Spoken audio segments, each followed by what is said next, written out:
Welcome y bienvenidos to Presently Aquí, a podcast created just for you, a place to find tools, insights, and a gentle guidance to nurture your self love journey. Together, we'll connect with extraordinary healers from around the world, uncovering their wisdom and unique gifts they share to help us lead healthier, more loving lives, beginning with ourselves. But today, I am your healer. I will be your guest and your host. My name is Claudia. Thank you for joining me. So, let's talk about something important. So, first, we talked about mindfulness, then emotions, and the third and obvious one here is thoughts, right? You are not your thoughts. Let's start there. You are not your thoughts. We think we are. The ego thinks it's its own, the thoughts are itself, because in that space, that is true. The ego is its thoughts, right? But you, as the person with an ego, is not your thoughts. Do you see that difference? Because who you are isn't your mind. We've been led to believe that that is the truth because no one is helping us understand ourselves better on purpose. But I'm here and I've arrived to help all of you. So, if you've heard me say this before, the trinity of this body, of this beingness that you are, is the mind, the body, and your heart space. The mind and the body are tools. The heart is who you are in there truly. And I've been asked, how do I know the difference between me and my thoughts, right? How do I know? And the answer may surprise you because it is quite simple, honestly. Because if you ask yourself, what do you think of yourself? If you close your eyes and let the answer bubble up, if you're someone who's never practiced mindfulness or meditation, and you sit there and ask, who am I to me? Who am I? And let it arise. Because you're going to see that it's going to tell you, well, I am whatever your job is, you are a parent, a friend, you're someone who does that, what do I think of myself? And that's the next question, right? What do I think of myself? And then you'll hear every thought that you think of yourself. And then you'll know that that's not who you are, because a lot of those things that are going to come up, promise you, half of them are negative, if not more. I think I'm someone who struggles. I think I'm someone who can pretend to be a mindfulness person, and then really I'm not. I'm using that as an example, as like, for someone who's trying to pursue a different career and really, what is it, fake it till you'll make it, and you get imposter syndrome. All those things are not you, because if you sit in your heart space, even if you try to fake it till you make it, the only way you'll make it is because you're authentic and genuine, not because you lack the knowledge of the field that you're trying to get into. But if you fake it till you make it with your mind, you might not make it, because the mind has a space of self-defeatism. And that's just because it's trying to survive and keep you safe and protected. And it's not on purpose. It's just how we've constructed the mind through our childhood traumas. So for the majority of the world that have childhood traumas, right? Because some people are lucky enough that they didn't have to go through those hardships in life. And there's a far and few in between. So the mind is molded around the age of 7. And that's why I teach kids over 7, because they're able to grasp what I'm trying to teach them about their mind. Their mind isn't fully developed. The ego doesn't start to develop until 7. So before then, you have to do a lot of energy work with kids. So once your ego starts to develop from 7 and up, I'd say 7 through 25, right, where you're frontal lobe is done developing, you're cultivating everything that you're learning from external sources, your parents, school, work, friends, relationships. None of it includes you. You see, you're not having a relationship with yourself, you're having a relationship with everything outside of yourself. Then you take all of that information, their ego does, and constructs this personality. It constructs your defense mechanisms, it constructs your survival mechanisms. And so that way you're able to navigate the world that you're in. It could be rough, it could be, difficult, challenging. It could show up in so many ways that may be unpleasant, especially when we don't have a good, healthy upbringing, right?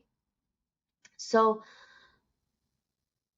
we are not taught this, right? Now there's, now us, all teachers, all mindfulness teachers around the country and the world, we're able to implement this in schools, right? And I'm one of them. But us, this generation, I'd say any generation before Gen Alpha, any generation that came before Gen Alpha, we don't have these tools. None of us do. It's just new to the littles right now. Like their new generation is just barely getting this mindfulness foundational force implemented into their being, which is so important. So for all of you out there listening, you are not your thoughts. You are not your thoughts. I don't know how many times I need to say that, but I'm going to keep repeating it. And I'm not saying it in a negative way, like you have to understand, because your practice is learning how to distinct your mind with your heart. So obviously a great heart meditation will help you lead you into your heart space, because once you tap into your heart space and hear what your heart has to say about you and the way it feels about you, you're going to be blown away, because it will sound nothing like what your mind thinks of you. You see the differences I'm using here. What I think of me versus how I feel right here in a heart space, how I feel about me. What does my heart feel about me? And when you tap in, because the heart center is also your inner child, your inner child is going to only give glowing reviews about you. You're amazing, you're kind, you're generous, you show up for people. Even when you don't have energy, you still want to pour and be generous, right? Whatever, all these beautiful things, your heart won't ever, I'm going to repeat this, your heart won't ever have anything negative to say about you, ever. It has nothing negative to say, nothing negative to feel, nothing negative at all. That's how you know the difference, because your mind has a lot of negative things to say about ourselves. And that could, there's a running underlying program of how we think of ourselves. And when when you notice your negative self-talk comes from, again, all the external sources that you experience growing up, and essentially your negative self-talk is someone else's voice, an accumulation of voices that never gave you supportive words, reinforcement, space to be, to nourish, to flourish. So all these thoughts of negative self-talk are coming from external sources that you've picked up in your upbringing from 7 to 25, and they became your internal voice. I'm not good enough, right? When we say I'm not good enough, it's just an easy way that the mind is kind of saying, like, you think you're gonna be able to do that? I don't know. You've never tried that, so I'm not sure that we can do that. That's me. I'm not good enough for whatever it is I'm trying to insert myself in. I'm not worthy, right? Well, I'm not worthy because my mind won't say I'm not worthy. Your mind will be saying something, well, that person that you're interested in dating, they have their ish together. They have all of their things together, and we don't have our things together, and we still lack this and we still need to learn about this and maybe we should go to therapy and you're not worthy. See how the words show up differently. It's never going to be your mind saying you're not good enough and you are not worthy. It's going to hide in a different varietal of words that you've constructed through time, right? So the trick here is to learn how to observe the thoughts, right? Because I just said that you are not your mind and you are not your body, you are your heart. When you're able to create a space between the thoughts, because that's what needs to happen in order for you to become the observer. Because if you have never created a space between your thoughts, then your thoughts are running you. So you're mind led, right? And you are just letting your thoughts take you away all day, every day. And then we call it ADD, ADHD.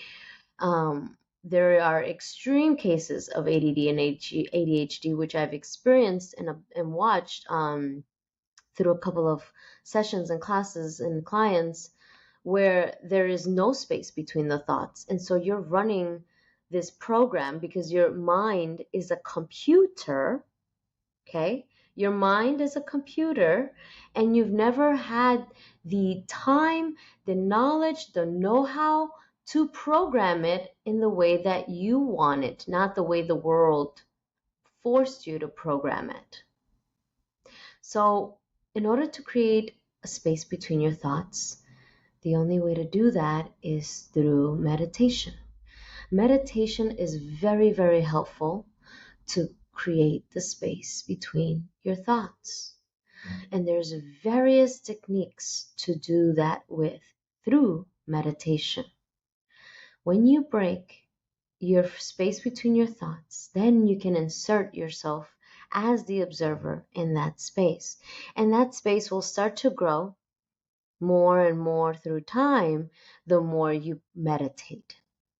And I will share my story of my first time breaking my space between my own thoughts. And it was the first time I ever stepped into a yoga mat over 20 years ago. I was in my mid-20s, just telling of my age. um, and I did a yoga class, great yoga teacher, that also matters, your teacher matters, great yoga teacher. And he helped me create space between the thoughts.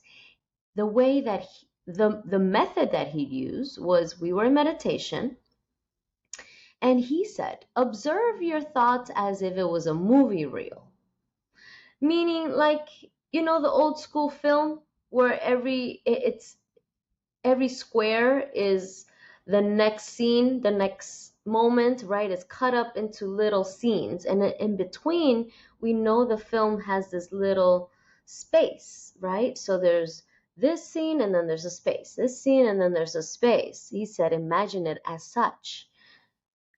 And then notice the space between each thought as a movie reel and focus your intent into the space. And that blew my mind. That changed me immediately. I thought, wow, there's a space between the thoughts. Crazy. So he kept doing that with us every time we had class until you're able to do, you have to keep the practice up. It's not going to stay there unless you maintain the practice. Imagine if I just acknowledged that and never nourish that space, that observer that I notice within me, and expect it to just kind of be there. It won't be there. The space needs to grow. So that's the film, right? Because the space between each scene is very thin. So my job now, as a person who's now become aware of that space between the thoughts, right? Now we're in between the thoughts here, and to be there. And when you get into that space, there's nothing there. And a lot of people's minds is scared of this nothingness. But that's where peace lies, calmness. That's where the mindfulness lies. The present moment is there in that space. So now I have this little thin line between each thought. My job then was to create that space bigger and bigger and bigger and bigger. And through over 20 plus years of this practice, I am now able to help all of you and teach you mindfulness and meditation through that experience that I had a long time ago, but it was me that chose to nourish the observer within me because I found myself and realized that I am not my thoughts. I am the space between my thoughts.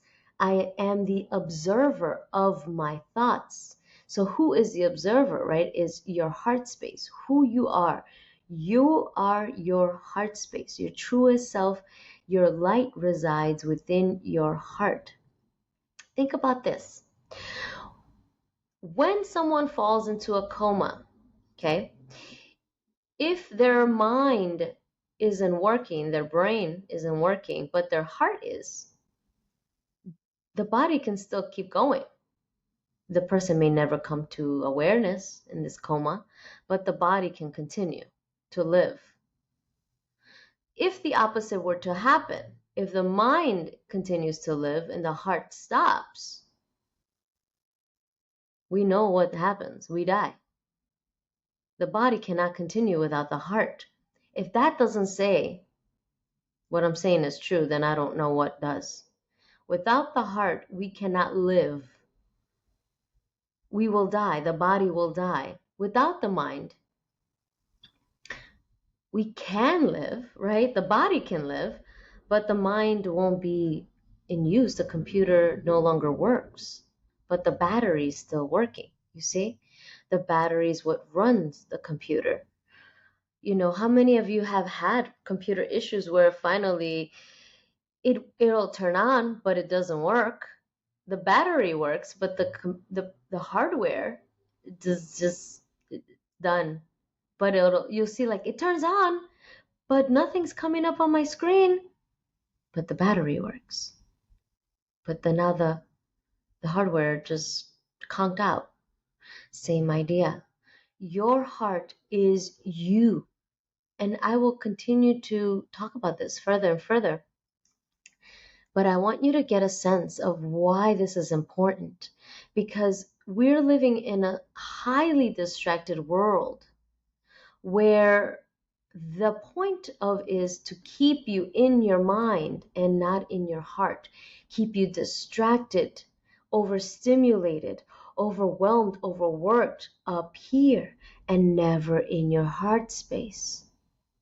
Because when you are heart led, you move differently, you feel differently.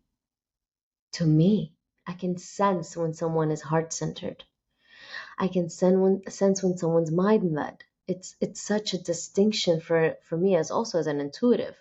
I can totally feel you. But if you are mind led, I can't feel you. You see, I can't sense you. I can't. You're not in your heart. And that's a problem because a lot of people that have heart problems, heart conditions, heart disease is the number one problem in this country because we are disconnected from our hearts. I'm not kidding. This is real spiritual stuff. Because we're disconnected from our heart is why we suffer from heart problems in this country. And this country want you mind-led, distracted, highly outside of yourself, out of your heart space, right? So you as the observer is the heart space. You are the heart space, the observer that gets to control your mind, control your body because they are tools to the heart, right? So ask yourself, and this is a difficult journey because part of what you believe yourself to be, part of what you believe your reality to be true is a lot of false identity and disillusion that you've been led to believe that it's true, but it isn't. So ask the question for yourself, is this actually my belief or something that I learned to believe? How much of our lives is that? Is it really my belief, or is it something that I was conditioned to believe? And a lot of us been conditioned to believe things that aren't true, right? So your mind is always going to try to protect you, and it's always going to be in survival mode because it's its job until you reframe it, you program it, you prep it, and years of conditioning through mindfulness can you mold it and program it the way you want. And it is possible, I am proof. But it does take time. Investing into yourself it should be your priority of life. Not your job, not your spouse, not your children, not anyone, but you. You come first, then everything else. Obviously, when you have newborn in your house, it's really difficult to pour into yourself, but your imagination, there's no one in there but yourself.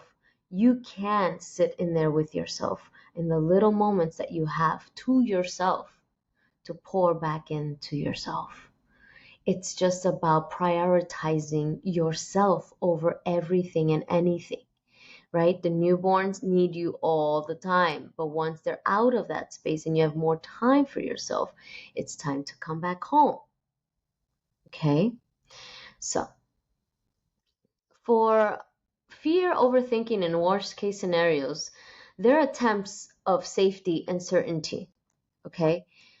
Because that's what the mind does. The mind thinks, we've been programmed to think that fear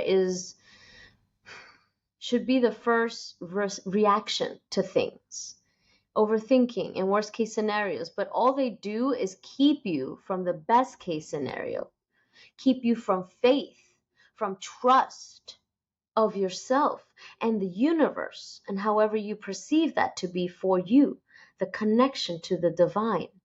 It keeps you away from you. When it keeps you away from you, it keeps you away from your divine. If you don't see that already, if you have not been following me for a long time, you should understand this now. The reason that you need to cultivate the relationship with yourself is because that is the only way to have a true connection to the divine, and however you have that connection.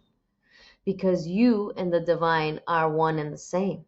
There was never a separation. It's never been outside of you. Never. It's always been inside of you. You are that.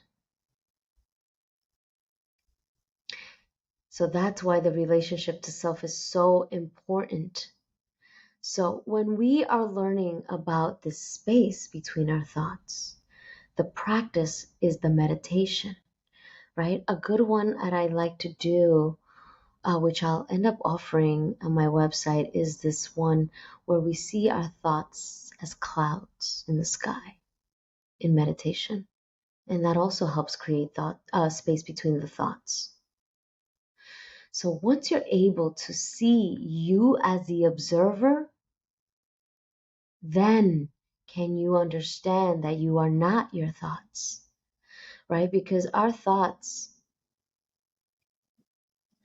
can lead us down a spiral way, right? Thoughts affect emotions and then create reactions because the mind is trying to protect you into survival mode, and it just takes control over you, and then now you are overwhelmed with emotion and now you're reacted in a negative way versus responding, right?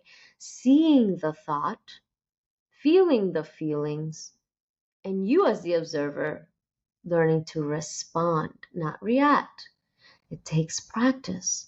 You do that in milliseconds when you are in tune with yourself. You'll be so surprised that when you start to respond versus react, it changes you. You start to trust yourself more. Do you see? So thoughts can definitely trigger all types of emotions, which can influence our behavior. And we need to be aware of that. And mindfulness creates a new pathway: thought, awareness, choice. Versus thought, emotion, reaction, we have thought, awareness, choice. We get a choice of how we want to respond. Not the programming that's been in there and it's just going to do what it's going to do. And we already know, I think if you're all adults listening to this, we know who we are when we react because we think about it so much later. Oh, for a week, like, I can't believe I said that, I can't believe I did that, I can't believe I was thinking that, but I should have been better at that. And mindfulness can help you because repeated thoughts can become identity, and the mind will start to think that it is those things, those false beliefs, those delusional spaces that we've been taught that are normal, and they are not, because now we're seeing that we're struggling with our mental health because we're not taught that we are not our emotions, we are not our thoughts. We are the observer of the thoughts. We are the experiencer of those feelings. We are the experiencer of this, our own reality that we create. We create that with our thoughts and our feelings. And until you take control over that, you won't be able to command your reality and mold it into the way that you deserve it to be, filled with success, prosperity, abundance, and unconditional love. Right?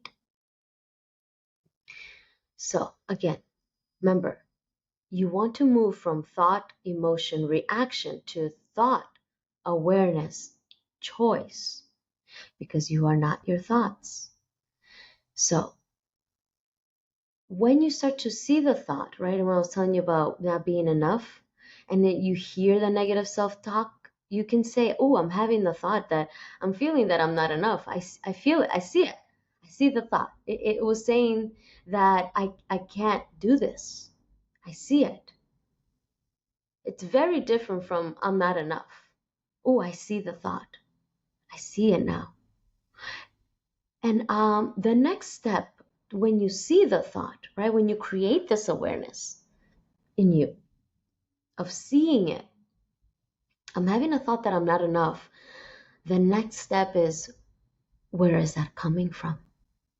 Where is that coming from? Where did I learn that I'm not enough? Right? And that's going to take you into a deeper space of self-knowingness. Because you'll start to see that it wasn't you that taught yourself that you're not enough. You learned it from someone, from somewhere else. And then you'll start to let go of that story.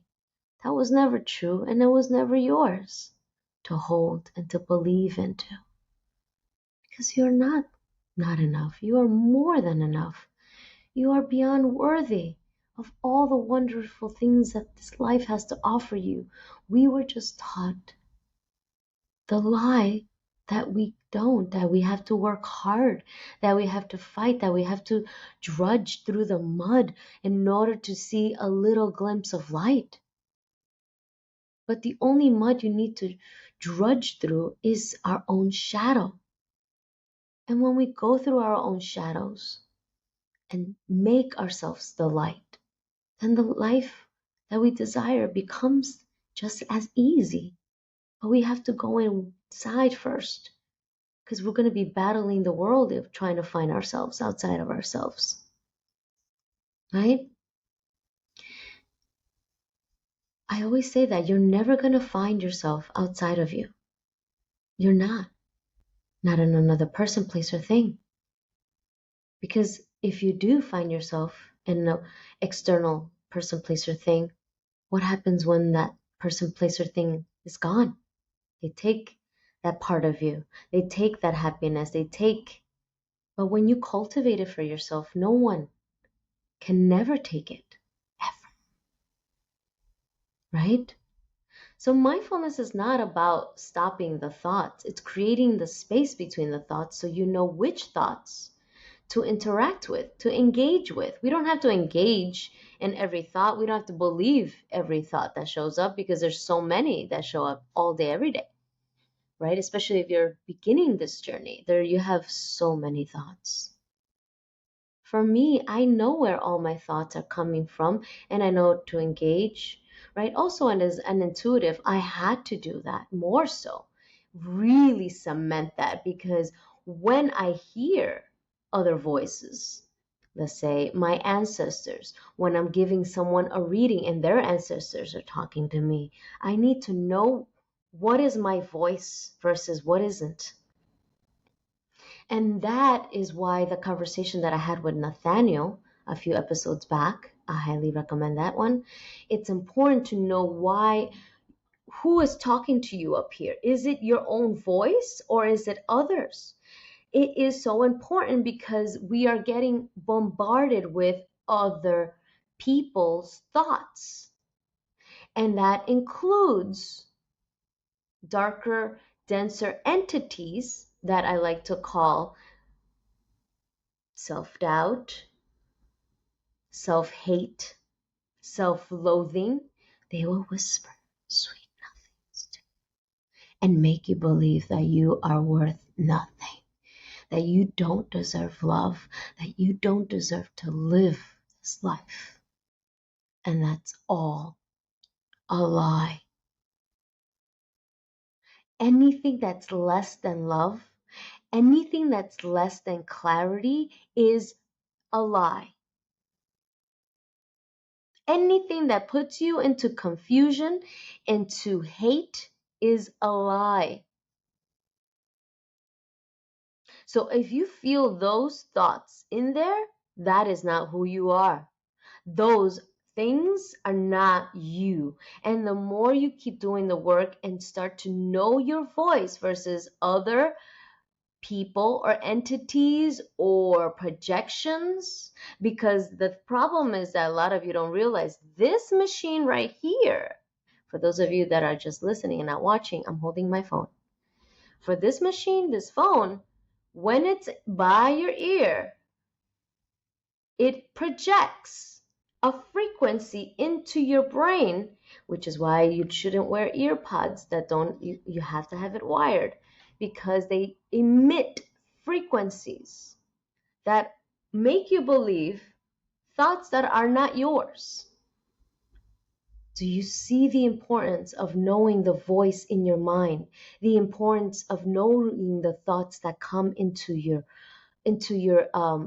mental mind and your mental energy, right? Because we have emotional body and then we have the mental body. The mental body also needs to be prepped and needs to be known and you need to know what's going on up here at all given moments, at all times. Because if you don't have control over your mind, and I always talk about this, if you're not driving your car, your vehicle, which is this vessel, this body, something or someone else is driving that. And that's scary. It should scare you. I'm not putting fear into him. Scare, a healthy scare here. If you're not driving your beingness, who is? Is it all patterns and traumas from the past and all the old voices that aren't you?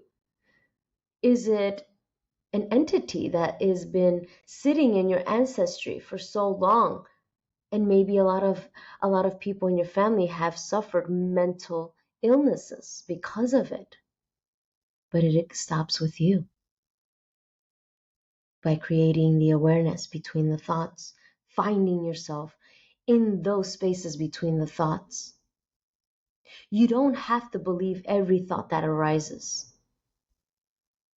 No, you don't. It's always important to self-investigate everything that comes into your field. Energetically, emotionally, mentally, physically, spiritually. Those are the 5. It is your job to know who you are in these spaces and in anything that enters those spaces that isn't you. The more you sit in meditation, the more you'll start to know what you feel like. When you start to feel your own energy and someone else's energy comes into yours, you'll know. You're like, oh, actually, that's not mine. because people don't want to take accountability and responsibility over their own lives. So they like to project it onto others and make it seem like you are the problem, when in fact it is them. And before I let you go, I'll share a quick story. When I'm driving as a Lyft driver, I see this happen so often. When I use my horn to correct someone's mistake on the road, which you're putting other people's lives in danger, I always get yelled at. And not in a kind way. I get cursed at in a disgusting way. The energy that's being projected, the anger, like, how dare I check you? So now I'm the problem because they don't want to take accountability and responsibility for their actions. They know they effed up. They know they made a mistake. But me checking them aggravates their ego, all the pride and whatever anger and emotions. I've talked about this before. Anything else that's festering in their shadow is gonna arise, and now I'm the problem.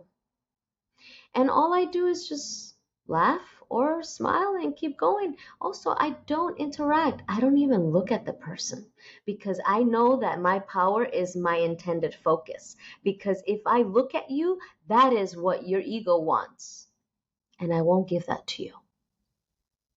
And so the anger enrages further, and they have to deal with it because I've chosen, by not interacting and not putting my intended focus into this person, that they have to carry that anger now. I don't get to hold it, because that's what happens when you're with two people and you're throwing this negative energy. And if I interact with it, now I'm a part of this little entanglement, unhealthy entanglement.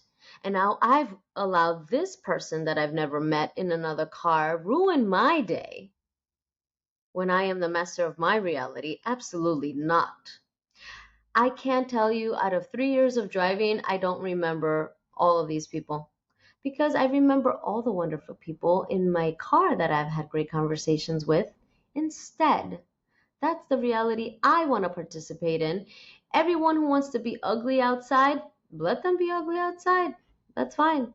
But it wasn't me. I didn't tell you to create that action or think those thoughts or say those ugly, toxic words. I didn't tell you to do that. It was all you by yourself. So guess what? Now you get to keep that all by yourself. Have fun as I keep going down the road of my life without you in it, or allowing any space of you in it, even a thought of you. I won't have a thought of you either. You don't belong in my field, and also you're undeserving. So, moving along. But it happens a lot, guys. And if you are one of those people with road rage, you should definitely start going to therapy, because there is way more going on underneath that than someone honking at you. Okay? So, I always say, how you do one thing is how you do everything. So if you're in your car by yourself and you have road rage and no one else gets to see that when they're in your car, well, then someone else is driving your beingness, and it isn't you. So I will leave you with this question of reflection. Okay? What thought have I been carrying as truth that may no longer belong to me? What thought have I been carrying as truth that may no longer belong to me? Okay? So I love you all. And everything that I share is so you can fight for your sovereignty over your own life, because that is what you are deserving of. Remember that the breath is a secret, and always do your best to lead with love. And until next time, I will see you all then. Bye.